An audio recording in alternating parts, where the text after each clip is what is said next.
आज की क्लास में मैं आपको एक्सेल में एक सिंपल सैलरी शीट आप कैसे बनाओगे वो बताने वाला हूँ। ठीक है, तो पहले तो हम क्या करेंगे, राइट क्लिक करके डेस्कटॉप पे मैं यहाँ फाइल बना रहा हूँ एक्सेल की, और उसके लिए मैं क्या करूँगा, राइट क्लिक करके एक नई फाइल लूँगा, न्यू पे क्लिक करूँगा और उसके बाद मैं एक्सेल की नई शीट ले रहा हूँ। ठीक है, यहाँ पे मैं न्यू में गया और माइक्रोसॉफ्ट एक्सेल पे गया और यहाँ पे मेरी नई शीट बन गई। ठीक है, मैं इसका कुछ भी नाम दे देता हूँ, जैसे मैंने इसका नाम दिया सैलरी शीट। ठीक है, तो अब मैं इसको ओपन करूंगा, ये मेरा एक्सेल ओपन हो गया। ठीक है, पहले मैं आपको इसका बेसिक सा बता देता हूँ आपको थोड़ा सा, कि जो ये डब्बे बने हुए हैं ना, इसमें इसको बोलते हैं सेल। ठीक है, और जो ये ऐसे ये टेबल बनी हुई है इसको बोलते हैं कॉलम, और जो ऐसे टेबल है इसको बोलते हैं रो। ठीक है, जो भी हम किसी भी सेल में कुछ भी लिखते हैं, जैसे मैंने यहाँ पे कुछ भी टाइप किया तो यहाँ पे मेरा ये आ जाता है, यहाँ पे दिखता है। ठीक है, किसी भी सेल में मैं जाके कुछ भी लिखूँगा तो मेरे को वो यहाँ पे दिखेगा। ठीक है, और जिस सेल में मैं हूँ उसका यहाँ पे एड्रेस दिखेगा। देखो यहाँ पे D6 आ रहा है ना, तो जिस सेल में मैंने टाइप किया, मैंने इस सेल में टाइप किया है, इस सेल में हूँ मैं, यहाँ पे D6 आ रहा है। अभी मैंने यहाँ पे क्लिक किया तो यहाँ पे G4 आ गया। ठीक है, यहाँ पे क्लिक कर रहा हूँ मैं, यहाँ पे I4 आ गया। तो इसका मतलब क्या है कि ये इसका एड्रेस है। ठीक है, एड्रेस बार है ये, यहाँ पे ये एड्रेस दिखा रहा है कि आप कहाँ पे काम कर रहे हो। जैसे मैंने इस सेल में क्लिक किया तो इसका एड्रेस आ रहा है B4, यानी कि इसकी B तो इसका कॉलम है और 4 इसकी रो है। इधर से कॉलम, इधर से रो।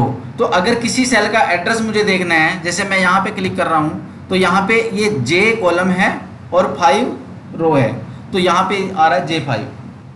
ठीक है, तो अभी हमने क्या करना है, एक सैलरी शीट बनानी है। ठीक है, सैलरी शीट में क्या क्या हमें दिया हुआ है, आपको जिस कंपनी की सैलरी शीट बनानी है उसका नाम मिला हुआ है, किस मंथ की सैलरी बनानी है वो दिया हुआ है, 10% की आपने सैलरी बनानी है, उसके अकॉर्डिंग आपने टेबल लेने हैं, आपको किस कौन कौन से कॉलम लेने हैं वो दिया हुआ है। तो अब हम सैलरी शीट बनाएंगे। पहले हमारे पास क्या है, कंपनी का नाम है, कंपनी का नाम क्या है, XYZ senior secondary school, XYZ senior secondary school. ठीक है, उसके बाद salary sheet for the month of सितंबर 2021।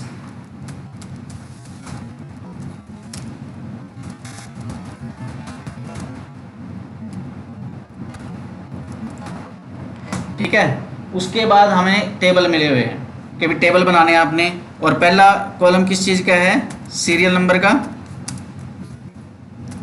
उसके बाद अगला कॉलम क्या है, नेम ऑफ एम्प्लॉय।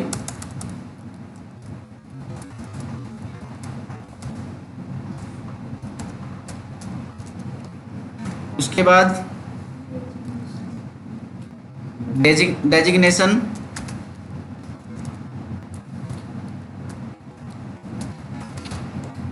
उसके बाद क्या है, मंथली सैलरी, उसका रेट क्या है सैलरी का, मंथली सैलरी क्या है उसकी। उसके बाद मंथ में दिन कितने हैं, मंथ डेज। ठीक है, फिर लीव डेज, छुट्टियां कितनी हैं, फिर वर्किंग डेज या पे डेज, कि भी कितने दिनों की सैलरी देनी है। ठीक है, फिर नेट सैलरी, उसको सैलरी मिलेगी कितनी। ठीक है, फिर सिग्नेचर। ठीक है, ये है। तो पहले तो हम क्या करेंगे, ये हम इस शीट का एक फॉर्मेट तैयार कर लेते हैं। ठीक है, अभी ऐसे तो नहीं बनाएंगे ना, इसमें इसको थोड़ा सा मतलब अट्रैक्टिव फॉर्मेट बनाएंगे कि दूसरों को देखने में अच्छा लगे। अब ऐसे हमने बना दिया, ऐसे अच्छा थोड़ी लगेगा। अब मैं देखता हूँ इसका प्रिंट, देखता हूँ कैसे दिखेगा। मैं यहाँ पे फाइल में गया और यहाँ प्रिंट में, और प्रिंट पे गया तो मुझे ये प्रीव्यू इधर साइड में दिखेगा, प्रिंट प्रीव्यू।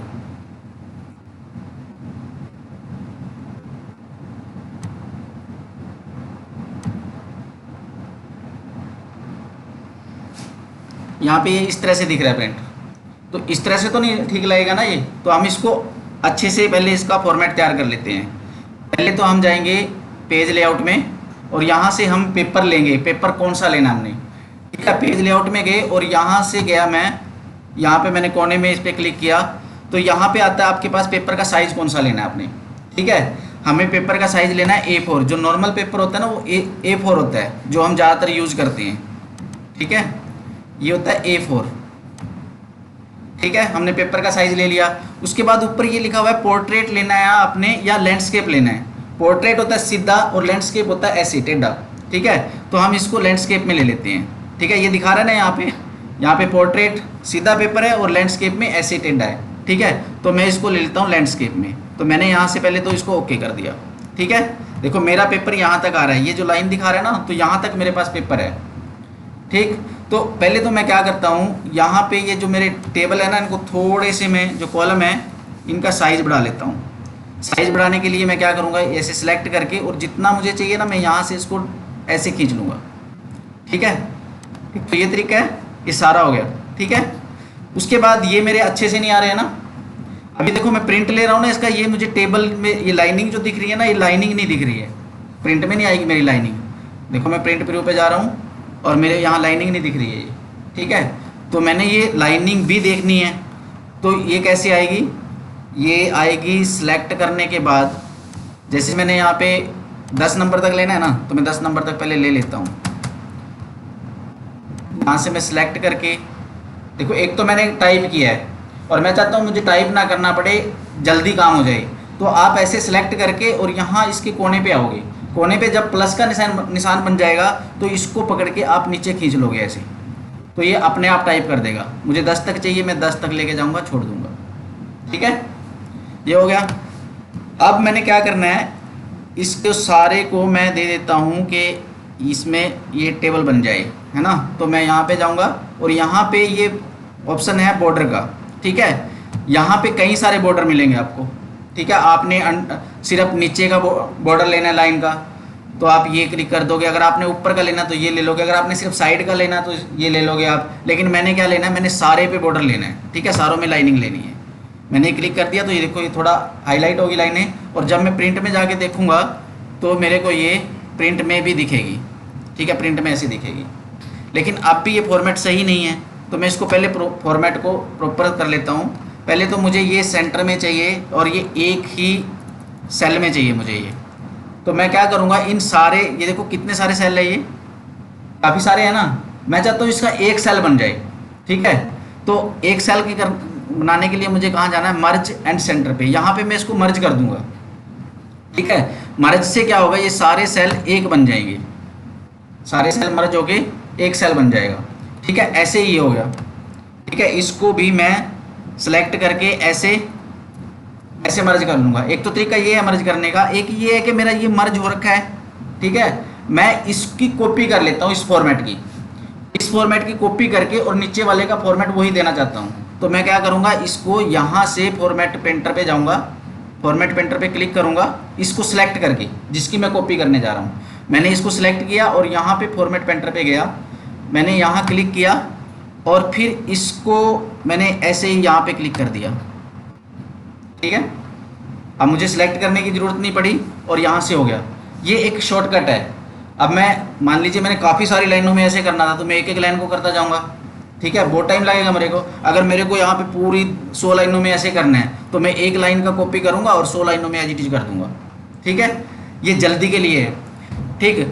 अब देखो इसका ये फर्म का नाम है ना, तो इसका थोड़ा फ़ॉन्ट बड़ा होना चाहिए, नॉर्मल से बड़ा होना चाहिए। और आप यहाँ से फ़ॉन्ट इसका चेंज भी कर सकते हो। इसको सेलेक्ट करके आप चाहते हो कि ये फ़ॉन्ट मुझे अच्छा सा नहीं लग रहा, मैं कोई और फ़ॉन्ट चेंज करता हूँ। यहाँ से यहाँ पे आपको बहुत सारे फ़ॉन्ट मिलेंगे। मतलब एक जो हम टाइप करते हैं ना अक्षर की बनावट, कि आप कोई इसमें आपको अच्छा नहीं लग रहा, आप किसी और को लेना चाहते हो। देखो यहाँ पे आपके बहुत सारे हैं और इसमें से आप कोई सा भी ले लोगे। देखो मैं एक दो लेके दिखाता हूँ। देखो जैसे ही मैं चेंज कर रहा हूँ तो अक्षरों का साइज़ डिज़ाइन अलग हो रहा है ना। आप आपके अकॉर्डिंग जो आपको ठीक लगे आप वो ले सकते हो, ठीक है। जो आपको लगे कि ये अच्छा लग रहा है, ठीक है। ज़्यादातर मैं यूज करता हूँ इसमें एरियल या वर्दाना के नाम से फ़ॉन्ट है, मैं ज़्यादातर ये यूज करता हूँ, ठीक है, मुझे ये अच्छा लगता है। ठीक है, अब मुझे इसका थोड़ा साइज बढ़ाना है, साइज बढ़ाने के लिए मैं जाऊँगा यहाँ पे, ठीक है। अगर छोटा करना है इसको तो यहाँ से, ठीक है। तो अब मैं इसमें, अब देखो कुछ चीज़ें ऐसी आ रही जैसे नेम ऑफ एम्प्लॉय है, यहाँ पे ये पूरा नहीं आ रहा है, इस पर है ना, हाइड हो रहा है। तो मैं क्या करता हूँ, इसको सारे को सिलेक्ट करके और यहाँ पे एक ये है रैप टेक्स्ट का ऑप्शन, ठीक है, मैं यहाँ पे क्लिक कर दूंगा तो ये क्या करेगा, इसको अपने आप एडजस्ट कर देगा, ठीक है। अगर ये 2 लाइन में आ रहा है तो इसको 2 लाइन में करके दिखा देगा, ठीक है। तो इसमें मैंने ये कर दिया और इसको थोड़ा सा और मैं ऐसे कर लेता हूँ, ठीक। और अब मैं यहाँ पे नाम लिख देता हूँ, मान लीजिए मेरे पास एम्प्लॉय के नाम है ए, यहाँ पे चलो नाम ले लेते हैं, मान लो यहाँ पे अजय, विजय, राकेश, राजेश, राम, श्याम, मोहन, हम कोई भी नाम ले लेते हैं,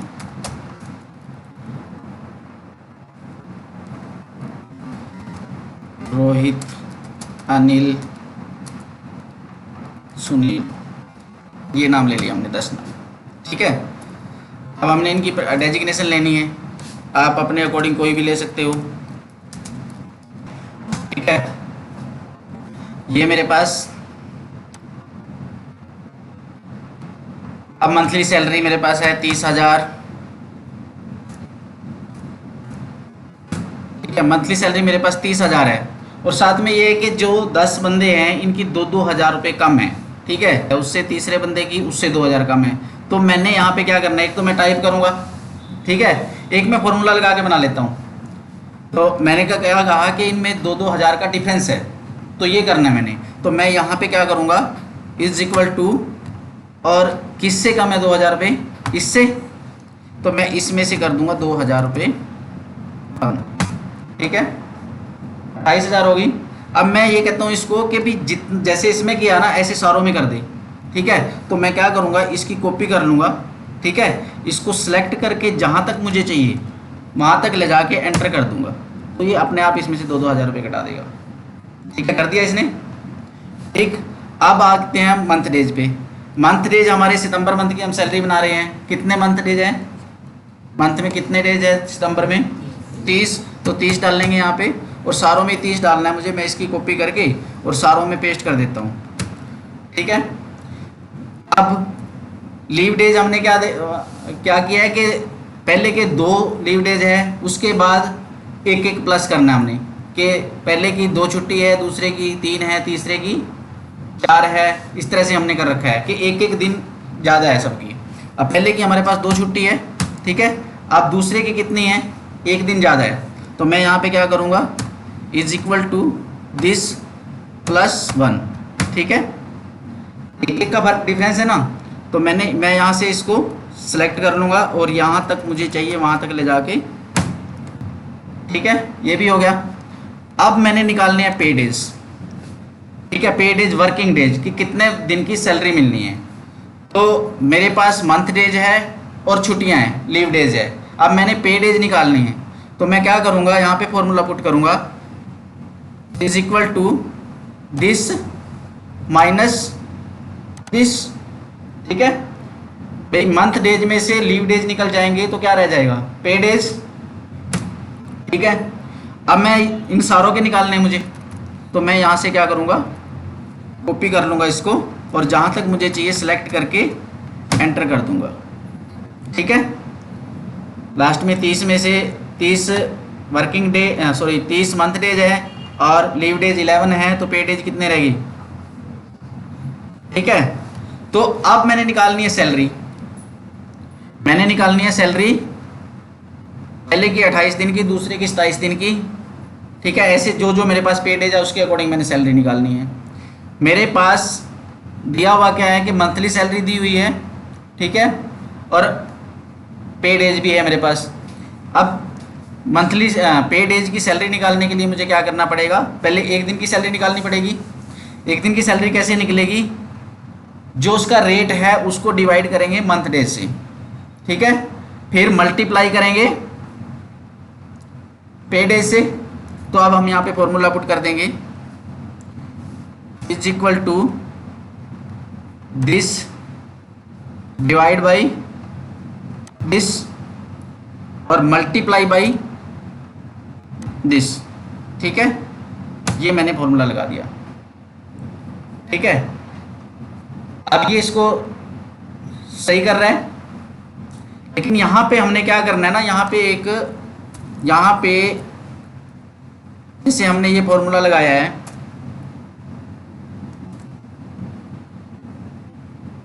हमने क्या कहा इसको कि D4 को E4 से भाग करके और G4 से गुणा कर दे, है ना।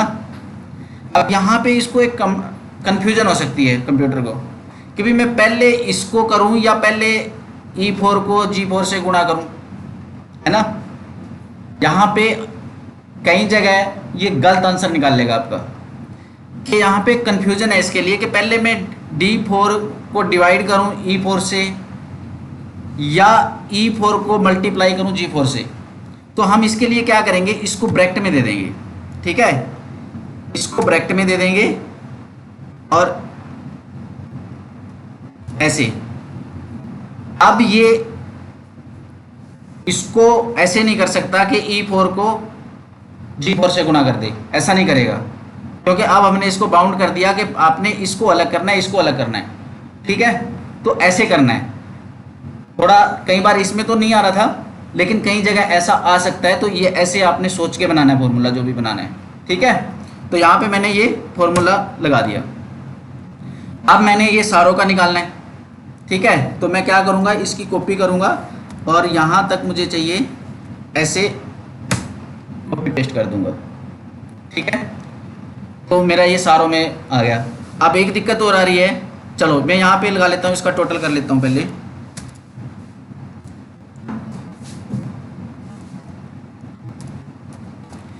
अब यहाँ पे मुझे चाहिए इस सारे का टोटल, ठीक है। तो मैं यहाँ पे ऑटो सम का ऑप्शन है, मैं यहाँ पे क्लिक करूँगा तो ये इस सारे को सिलेक्ट कर देगा यहाँ तक, ठीक है, सम। अब ये पूरे का टोटल हो गया, कितना आ रहा है, 1,70,000, ठीक है।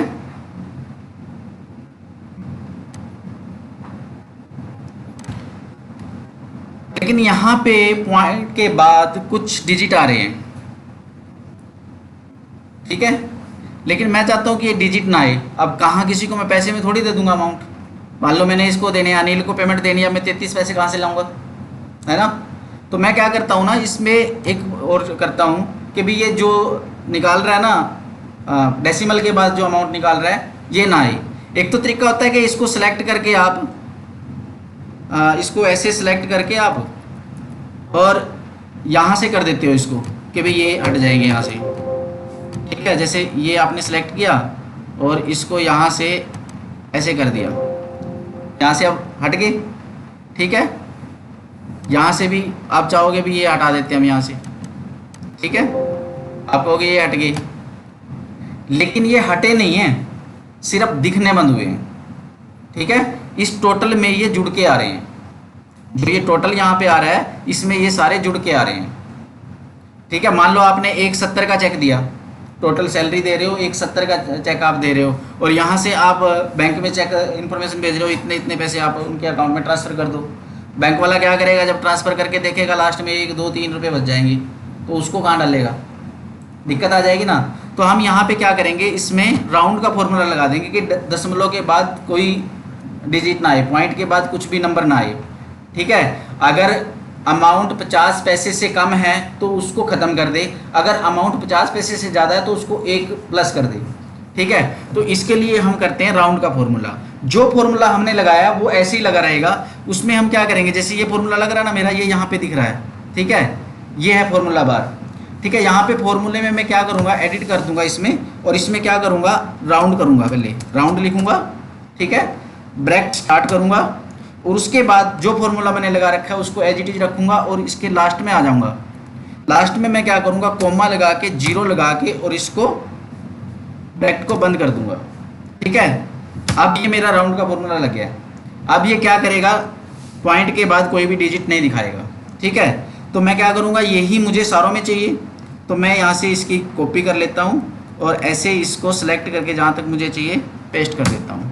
ठीक है, अब कुछ नहीं आएगा। अब देखो अमाउंट चेंज होगी ना, टोटल अमाउंट 16,169,999 है। ठीक है, तो ये फर्क है इसमें राउंड में। तो राउंड का फॉर्मूला कैसे लगा ये भी आपने सीख लिया। अब इसका देखते हैं कि हमारा प्रिंट कैसे आएगा, पेपर पे कैसे दिखेगा। ये पेपर पे ये ऐसे आ रहा है। ठीक है, ना तो यहाँ पे साइनों की जगह है, साइन हो नहीं पाएंगे। अब हमें इस शीट को थोड़ा सा और अच्छा करना है। ठीक है, एक तो हम क्या करते हैं, देखो ये जो आपके नंबर्स आ रहे हैं, सीरियल नंबर्स, ये सेंटर में होने चाहिए, सेंटर में अच्छे लगते हैं। तो मैं इसको कॉलम को सिलेक्ट करूँगा और सिलेक्ट करके ये मेरे पास ऑप्शन है, यहाँ से सेंटर में हो जाएंगे, यहाँ से इधर हो जाएंगे। ठीक है, इस साइड करने हैं तो ऐसे हो जाएंगे। अगर आपको दूसरी साइड चाहिए, राइट साइड चाहिए, तो आप इस पर क्लिक करोगे। ठीक है, अगर आपको सेंटर में चाहिए तो आप इस पर क्लिक करोगे। ठीक है, उसके बाद आपके ये जो है रो, चलो मैं इसको थोड़ा सा ना सिलेक्ट करके, और हमने साइन भी करवाने हैं।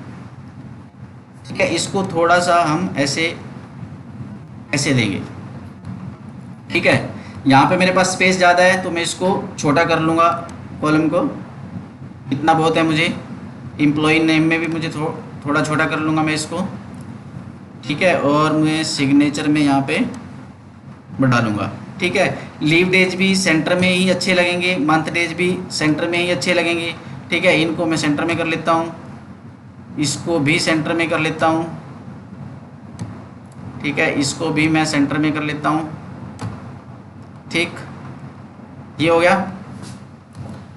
और अब देखो ये जो आपकी ये रो है, ठीक है, रो में ये नीचे आ रहे हैं आपके, जो इसमें हमने डाला है, जो कंटेंट लिखा है इसमें, वो नीचे आ रहा है और मैं चाहता हूँ ये सेंटर में हो। तो इसको क्या करेंगे, सिलेक्ट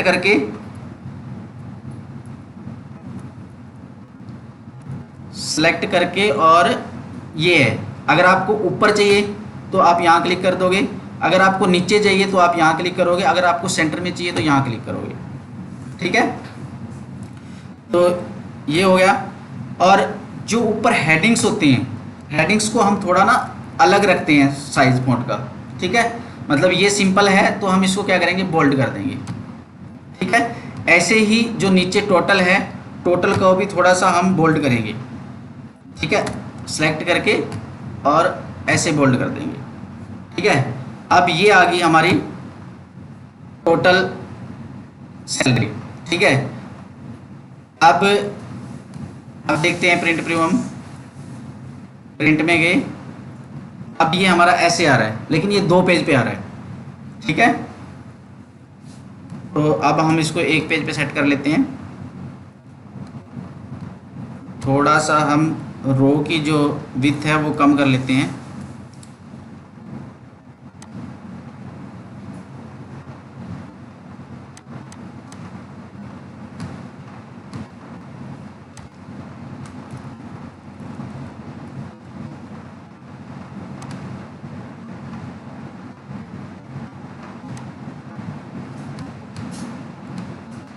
ठीक है, ये हमारा 1 पेज पे आ जाएगा।